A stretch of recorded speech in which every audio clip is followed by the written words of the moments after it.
Hello, Tamara Green here for A Course in Miracles, lesson number 131. We're going to open up the shoulders. So I'm going to show you first and then we'll do it. We're going to put our arms out this way, palms facing forward. And then I'm going to ask you to open up your wrist 90 degrees back and then lever our arms back as we open our wrists, which creates a real opening here. And then we'll end with some nice little releasing exercises there at the end. All right, so let's start with our arms out, right? And palms facing forward. Now go ahead and bend your palms back so they are 90 degrees from your wrists. And then take a deep breath in. Exhale, and then move your arms back so you really feel that stretch, not only in your wrist, but you begin to feel the opening in these in the front of your shoulders here. So 10, 9, 8, 7, 6, 5, 4, 3, 2, 1, and then back and relax. And 1, 2, 3, 4, 5 in reverse. 1, 2, 3, 4, 5. Good. You just loosened up your shoulders a little bit. You can always do that again for more stretching. That's great. All right. Lesson number 131. No one can fail who seeks to reach the truth. Failure is all about, while you seek your goals that cannot be achieved, you look for permanence in impermanent, for love where there is none, for safety in the midst of danger, immortality within the darkness of the dream of death. Who could succeed where contradiction is setting of his searching and is the setting of his searching and the place to which he comes to find stability? Goals that are meaningless are not attained. There is no way to reach them, for the means by which you strive for them are meaningless as they are. Who can use such senseless means and hope through them to gain in anything? Where can they lead? And what could they achieve that offers any hope of being real? Pursuit of the imagined leads to death because it is the search for nothingness. And while you seek for life, you ask for death. You look for safety and security while in your heart you pray for danger and protection for the little dream you made. Yet searching is inevitable here. For this you came, and you will surely do the thing you came for. But the world cannot dictate the goal for which you search unless you give it power to do so.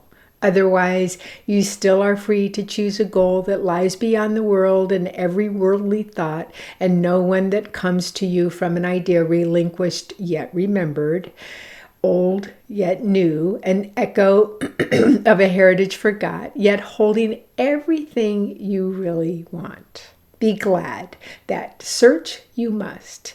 Be glad as well to learn you search for heaven and must find the goal you really want. No one could fail to want this goal and reach it in the end. God's Son cannot seek vainly, though he try to force delay, deceive himself and think that it is hell he seeks. When he is wrong, he finds correction.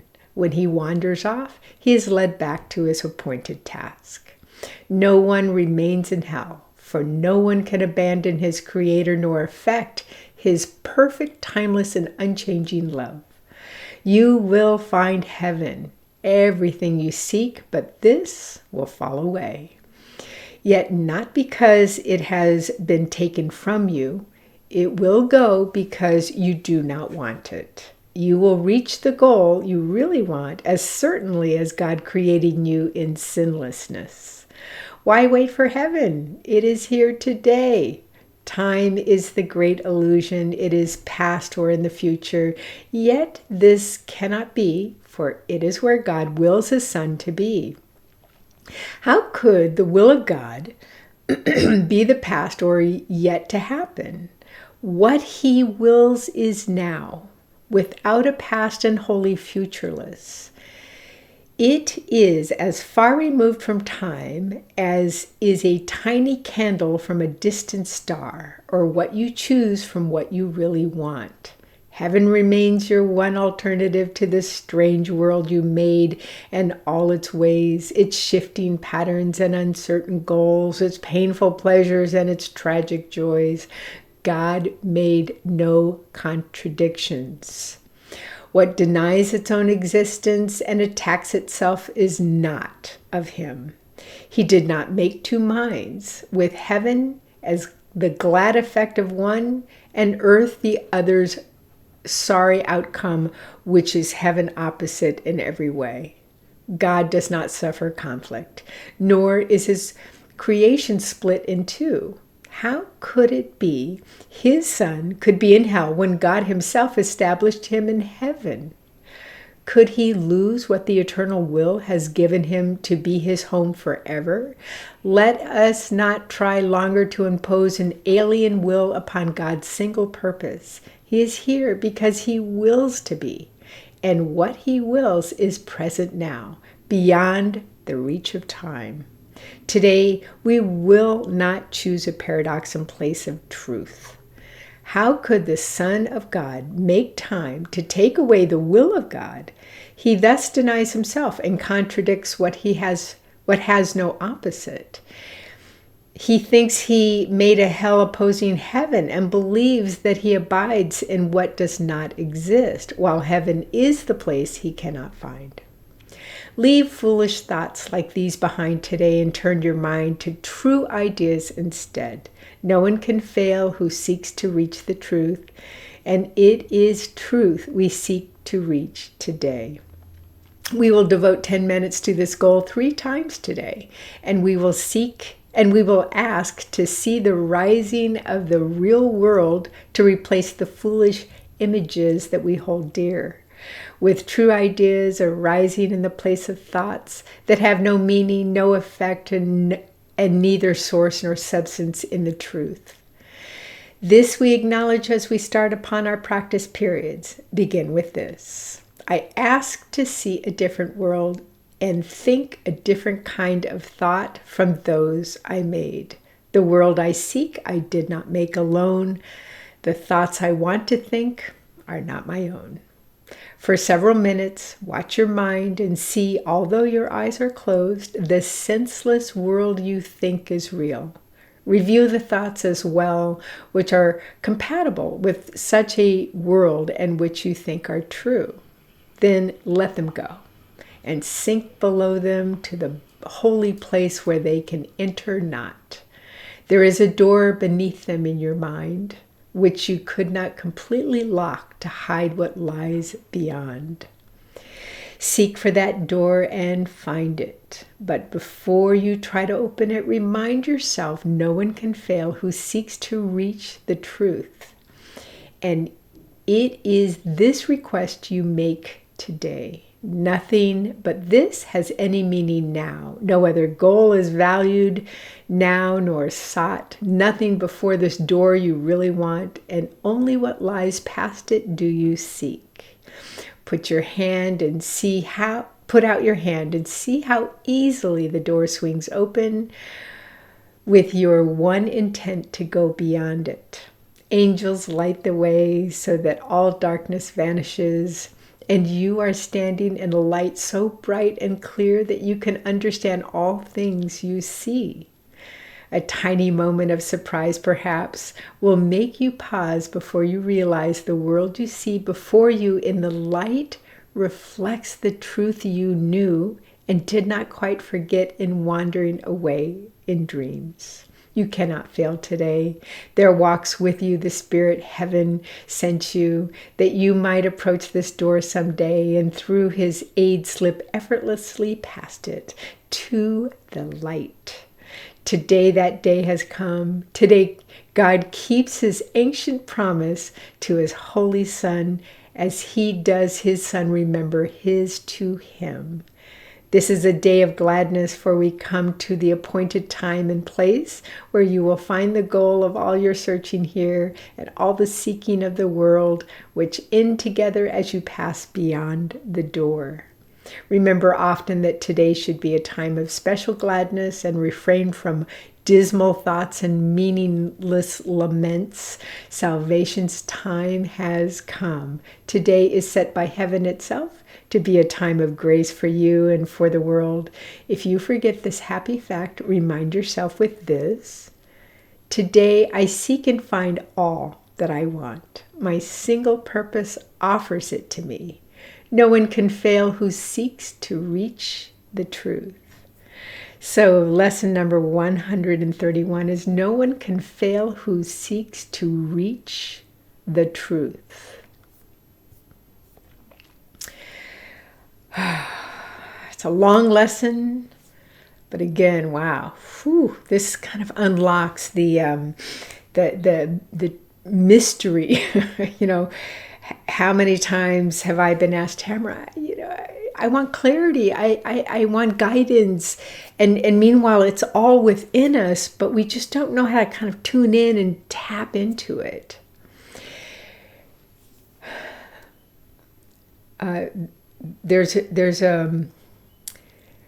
We can see the world, right? The world through our ego, the world we see through the eyes of fear, right? It's not the world that we came from, that we were born. When we were born, we knew who we were. We knew we were born of pure love and light as God created us. We didn't question it.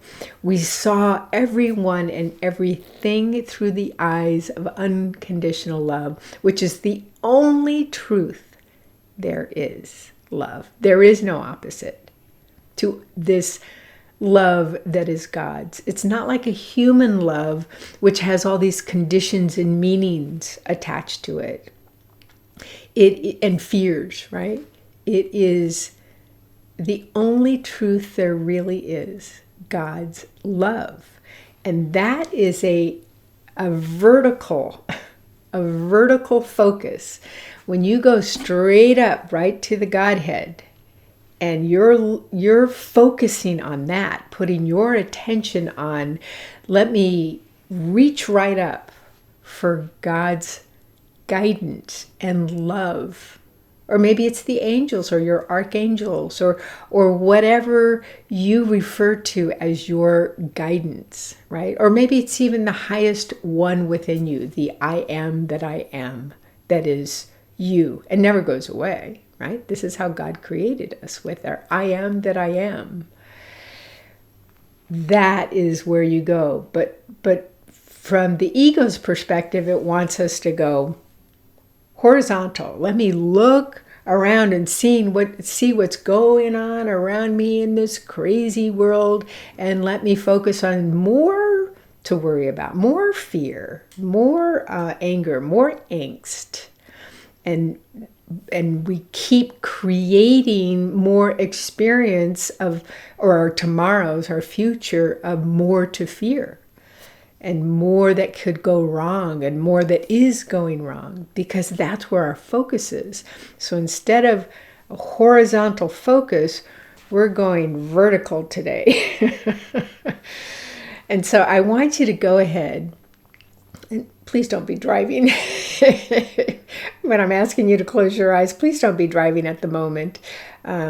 Keep your eyes open if you're driving, but take a moment right now and let's do the very last thing that this lesson is asking us to do. Go ahead and close your eyes, and let me walk you through the 3 lines that makes our focus vertical and right to the truth with a capital T.